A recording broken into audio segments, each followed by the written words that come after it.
வணக்கம். ஓம் நமச்சிவாய, ஓம் அகத்தீஸ்வராய.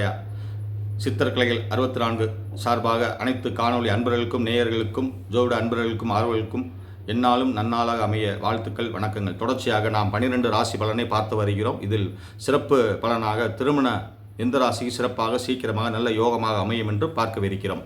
2025ஆம் ஆண்டு சனி பெயர்ச்சி மார்ச் மாதம், மே மாதம் குரு பெயர்ச்சி, ராகு கேது பெயர்ச்சி நடக்க இருக்கின்றன. ஆகவே இனி வருகின்ற காலங்கள் எப்படி இருக்கும்? 2025 மேசத்துக்கு 12ஆம் இடத்தில் சனி பகவான் வருகிறார்.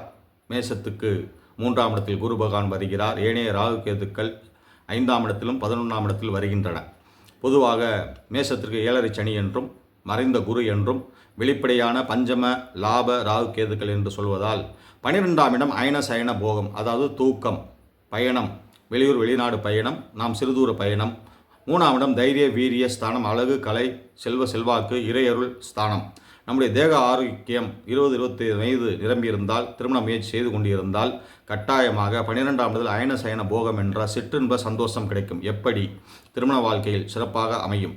பொதுவாக மேசத்துக்கு 3ஆம் இடத்தில் குரு பார்க்க இடத்தை சிறப்பான பலன் தர இருப்பதால், குரு பகவான் 5ஆம் பார்வையாக 7ஆம் இடத்தை பார்ப்பதால் குரு பார்க்க கோடி நன்மை என்று சொல்வார்கள்.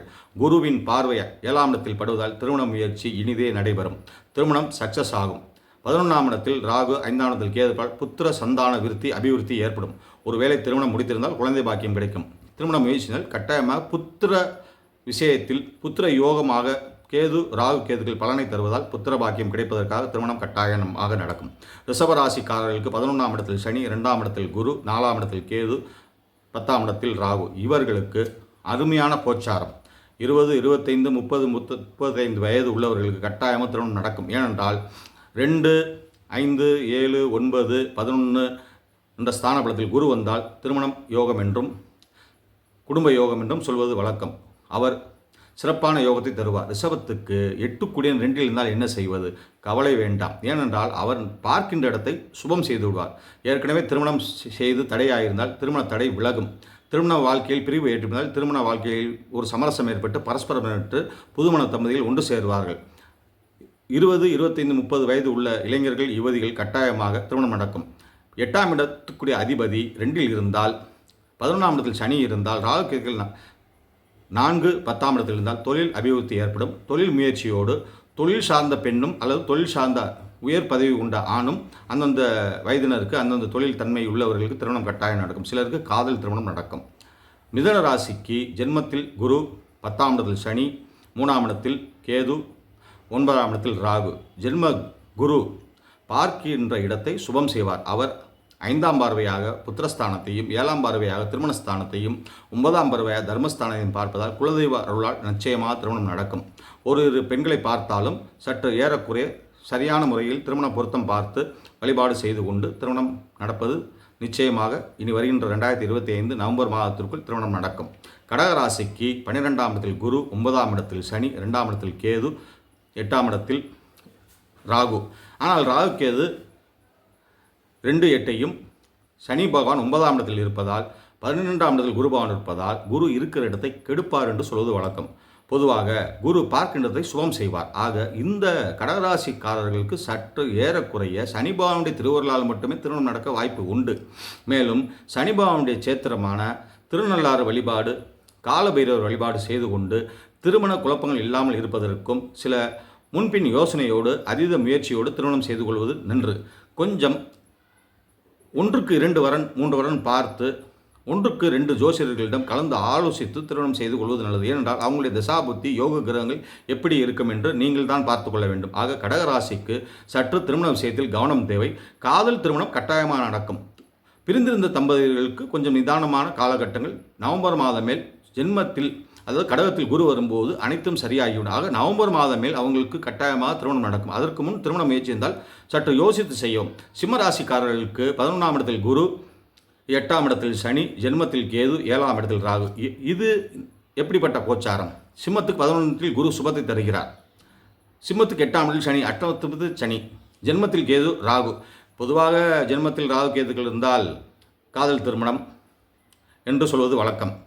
11ஆம் இடத்தில் குரு இருந்தால் தாய் வழி, தந்தை வழி, உற்றார் உறவினர்கள் அறிந்தவர்கள் மூலமாக திருமண பாக்கியம் நடக்கும். அதே நேரத்தில் வெளியூர் வெளிநாடு சம்பந்தமான துறையிலும் இருப்பவர்களுக்கு தூரதேச பயணம் ஏற்பட்டு திருமணம் நடக்கும்.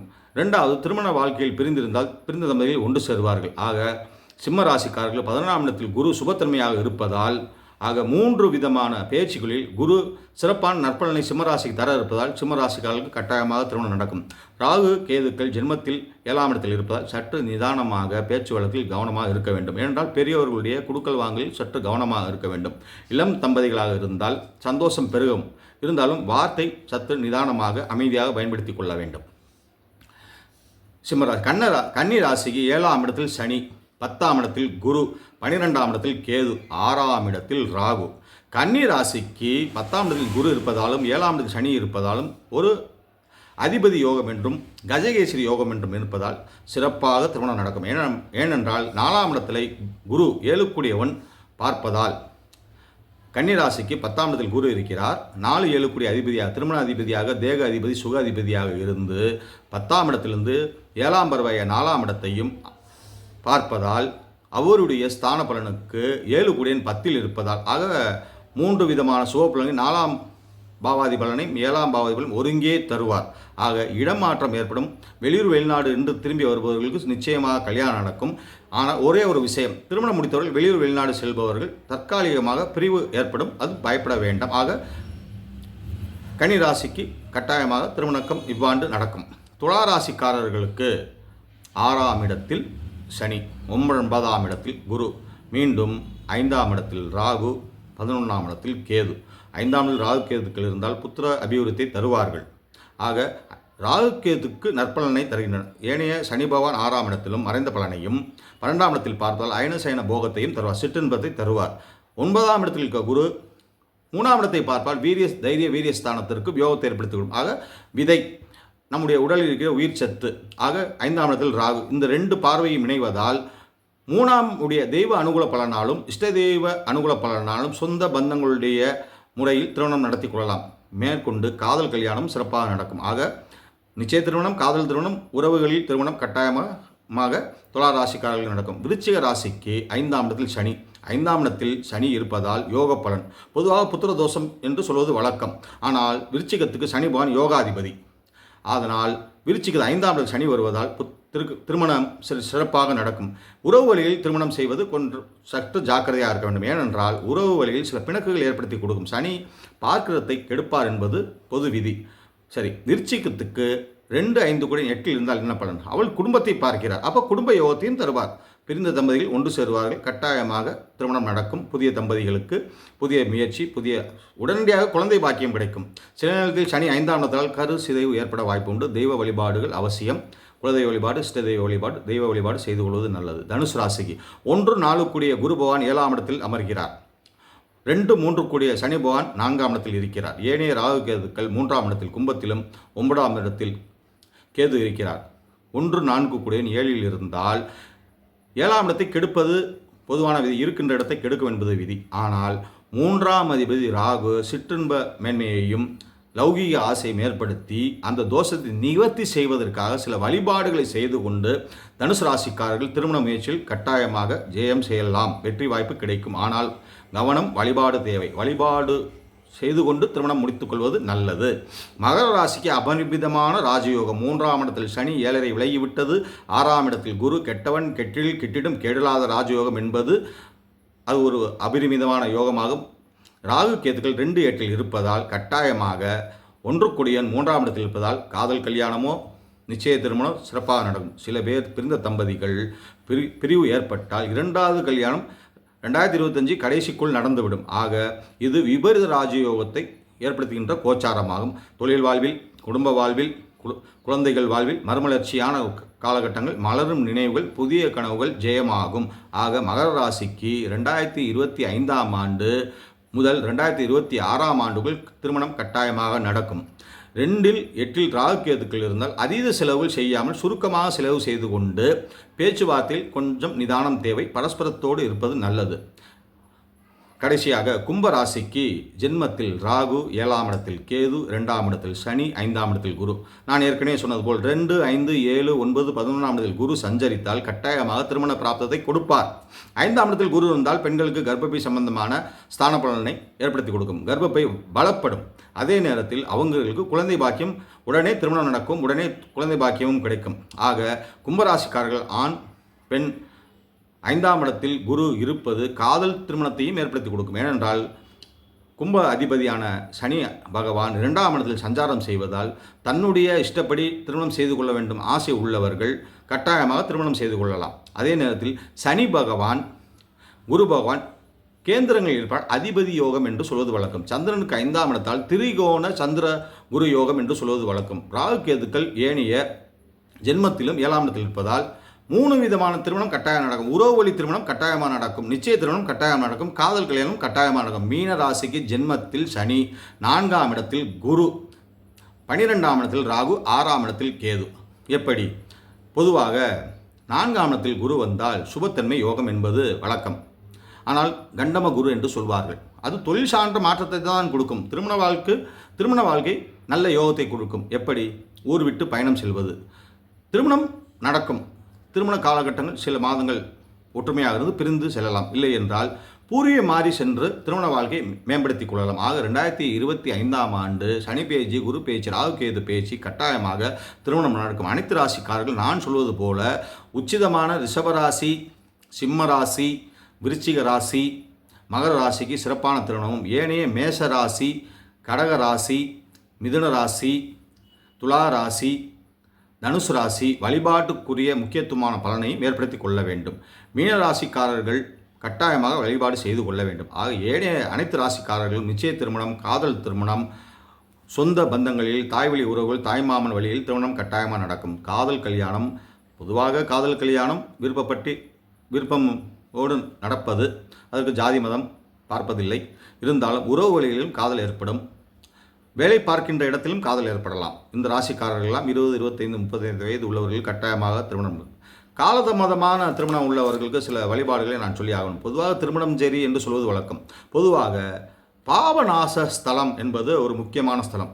அகத்தியர் பெருமான் சிவபெருமான் பார்வதி திருக்கல்யாண காட்சியை கண்டதாக ஐதீகம். ஆக அந்த சேத்திரம் சுவாமி அம்பாளும் திருமண கோலத்தில் இருப்பதாக ஐதீகம்.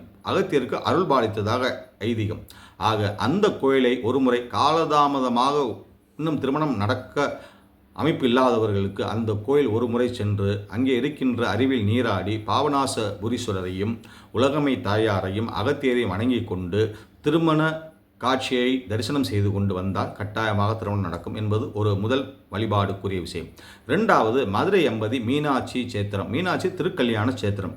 ஒரு முறை அனைத்து ராசிகள் எங்கிருந்தாலும் சரி ஒரு முறையாவது இந்த 2025 காலகட்டத்தில் சனி பேச்சு, குரு பேச்சு, ராகுகேது பேச்சு மாறிய பிறகு, அதாவது மே மாதம் பிறகு ஒரு முறையாவது திருமண முயற்சி செய்பவர்கள் மீனாட்சி அம்மன் சேத்திரத்தை வந்து தரிசனம் செய்து கொள்வது நல்லது. பொதுவாக எந்த கிழமை ஆனாலும் சரியாக வந்து செய்து கொள்வது நல்லது. ஆக இது ஒரு முக்கியமான வழிபாடு தலமாகும். அடுத்து காமாட்சி அம்மன் சிவபெருமானை தவம் செய்து அங்கே திருமணம் செய்து கொண்டதால் காமாட்சி அம்மன் கோயிலும் திருமண சேத்திரமாக கருதப்படும். ஆக அங்கே ஒரு முறை காமாட்சி அம்மன் சேத்திரம் சென்று திருமண வழிபாடு பிரார்த்தனை செய்து கொள்வது நல்லது. ஏனைய உங்களுடைய அருகாமையில் உள்ள கோயில்களில் அம்பாள் வழிபாடு, துர்க்கையம்மன் வழிபாடு, சிவபெருமான் வழிபாடு, பெருமாள் வழிபாடு, மகாலட்சுமி வழிபாடு, ஏனைய உங்கள் இஷ்ட தெய்வத்தை, குலதெய்வத்தை வழிபாடு செய்து கொண்டு இனி வருகின்ற காலகட்டங்கள் 4 மூலை ராசிக்காரர்கள் சற்று நிதானமாக வழிபாட்டிலும், சிம்மராசி சிறப்பான நிலையிலும், கடகராசி சற்று வழிபாட்டிலும் செய்து கொள்ளும், மேசராசி சற்று வழிபாட்டுக்குரிய முயற்சி செய்து கொண்டு தங்கு தடையின்றி திருமணம் நடக்க எல்லாம் அல்ல உங்களுடைய இஷ்ட தெய்வத்தை, குலதெய்வத்தை மனமாற வேண்டிக் கொள்ளுங்கள். பொதுவாக சனி பகவான் சனிக்கிழமை தோறும் வழிபாடு செய்யுங்கள். குரு பகவானுக்கு வியாழக்கிழமை தோறும் வழிபாடு செய்யுங்கள். ராகு கேது பகவானுக்கு வெள்ளிக்கிழமை தோறும் வழிபாடு செய்யுங்கள். அப்படி இயலவில்லை என்றால் வாரம் ஒரு முறையாவது கட்டாயமாக ஆலயம் சென்று உங்களுடைய விருப்பப்பட்ட ஆலயம், பெருமாள் ஆலயத்திலோ, அம்பாள் ஆலயத்திலோ, முருகன் ஆலயத்திலோ, சிவச்சேத்திரத்திலோ சென்று கட்டாயமாக திருமண வழிபாட்டுக்கான முயற்சியை செய்து கொள்ளுங்கள். மேற்கொண்டு இந்த திருமண ஸ்தலமான திருப்புரகுன்றம் கட்டாயமாக சொல்லி ஆக வேண்டும். திருப்புரகுன்றம் வந்து ஒரு முறை முருகனை தரிசனம் செய்து கொண்டு திருமண நேர்த்திக்கடனை ஏற்படுத்தி கொண்டால் கட்டாயமாக திருமண பிராப்தம் கிடைக்கும் என்பது உறுதி. ஆனால் இனி வருகின்ற ராசிக்காரர்கள் சுப கோச்சாரமான குரு பகவானுடைய அனுகிரகத்தாலும் சனி பகவானுடைய அனுகிரகத்தாலும் ஏனைய ராகு கேது பகவான் அனுகிரகத்தாலும் கட்டாயமாக திருமணம் நடக்கும். பொதுவாக ஒரு முறை அனைத்து அன்பர்களும் விருப்பம் இருந்தால் நவகிரக யாத்திரை செய்து கொள்வது நல்லது என்று என்னுடைய தாழ்மையான கருத்து. இந்த கருத்தில் அனைத்து விதமான தோஷங்களும் கிரக தோஷங்களும் பரிகாரமாக்கிவிடும். ஒன்று. இரண்டாவது, கிரக யோகங்களும் மேன்மை தந்துவிடும். ஆக ஏனைய அன்பர்கள் நண்பர்கள் மேசராசிக்காரர் முதல் 12 ராசியான மீன ராசி வரை உள்ள கோச்சாரங்கள் 6 ராசிக்கு சுப பலனையும் 6 ராசிக்கு சற்று முயற்சிக்கான பலனையும் ஏற்படுத்திக் கொள்ள வேண்டும். ஆக மேஷராசி, சிம்ம ராசி, மிதுன ராசி, கன்னி ராசி, தனுசு ராசி, இந்த 4 ராசிக்காரர்கள் சற்று தெய்வ வழிபாடோடு இணைத்து கொள்ளுங்கள். ரிஷப ராசிக்கு யோகம், சிம்ம ராசிக்கு யோகம், துலா ராசிக்கு யோகம், விருச்சிக ராசிக்கு யோகம், மகர ராசிக்கு நல்ல யோகம், மீன ராசிக்கு சற்று வழிபாடு தேவை. 6 ராசிகள் சுமாரான கோச்சாரம் உள்ளவர்களுக்கு வழிபாடு கட்டாயமாக தேவை. சிறப்பான கோச்சாரம் உள்ளவர்களுக்கு உங்களுடைய அருகாமையில் உள்ள ஆலயத்தில் செய்வது நல்லது. ஆலயம் தொழுவது சாலவும் நன்று. நீங்கள் அன்றாடம் உங்களுடைய பக்தி சிரத்தை மேம்படுத்திக் கொள்ளுங்கள். திருமண தடை விலகுவதற்கு கட்டாயமாக ஒரு முறையாவது திருமணஞ்சேரி வழிபாடு செய்து கொள்ளுங்கள். மீனாட்சியம்மன் கோயில் வழிபாடு செய்து கொள்ளுங்கள். காஞ்சி காமாட்சியம்மன் வழிபாடு செய்து கொள்ளுங்கள். ஆகவே இந்த காணொளி திருமண அமைப்பு 2025 நவம்பர் மாதத்துக்குள் கட்டாயமாக திருமணம் நடக்கும். ஏனைய கிரகங்கள் ஜாதகத்தில் ஜென்ம அடிப்படையில் யோகமாக அமைந்திருக்க வேண்டும். மேற்கொண்டு சில திருமண குழப்பங்கள் திருமண தடை தாமதங்களால் இனி வருகின்ற 2025ஆம் ஆண்டு சனி பேச்சு, குரு பேச்சு, ராகு கேது பேச்சு பரஸ்பர ஒற்றுமையோடு பிரிந்த தம்பதிகள் ஒன்றுபடவும் இறை வழிபாடில் முக்கியத்துவம் செய்து கொள்ளுங்கள். ஆகவே இந்த காணொலியை கண்டு பயனடைய வேண்டுகிறேன். அன்பர்கள் நண்பர்கள் ஏனையோர்களுக்கு இந்த காணொலியை ஷேர் செய்யுங்கள். தொடர்ந்து காணொலியை பதிவிடுவேன். அந்த காணொலியை கண்டு பயனடைவதற்கு ராசி பலன், கோவில் பலன், மேற்கொண்டு சித்தர்களுடைய வாழ்க்கை வரலாறு பலன், தமிழ் மந்திரங்கள் பலனை நான் இதில் பதிவிட்டு வருகிறேன். ஆகவே சித்தர் கலைகள் 64 என்ற இந்த காணொலியை கட்டாயமாக நீங்கள் தொடர்ந்து பார்க்க வேண்டும், பயனடைய வேண்டும் என்று வேண்டி விரும்பி கேட்டுக்கொள்கிறேன். ஆகவே இந்த காணொலியை சப்ஸ்கிரைப் செய்யுங்கள், ஷேர் செய்யுங்கள், கமெண்ட் செய்யுங்கள், லைக் செய்யுங்கள். ஆக அனைத்து ராசிக்காரர்களுக்கும் திருமணம் சிறப்பாக நடக்கவும், குழந்தை பாக்கியம் கிடைத்து அறம் பொருள் இன்பம் நல்ல நிலையில் அடையவும், பெற்றோர்கள் ஆசீர்வாதத்தாலும் இறைவனுடைய ஆசீர்வாதத்தாலும் அனைத்து நலமும் வளமும் பெற்று வாழ எல்லாம் அல்ல அகத்தியர் பெருமானையும் சித்தர் கலைகள் 64 சார்பாக இந்த காணொலியை நிறைவு செய்கிறேன். நன்றி, வணக்கம். ஓம் அகத்தீஸ்வராய நமக. அனைவருக்கும் நன்மையே உண்டாகட்டும். நன்றி.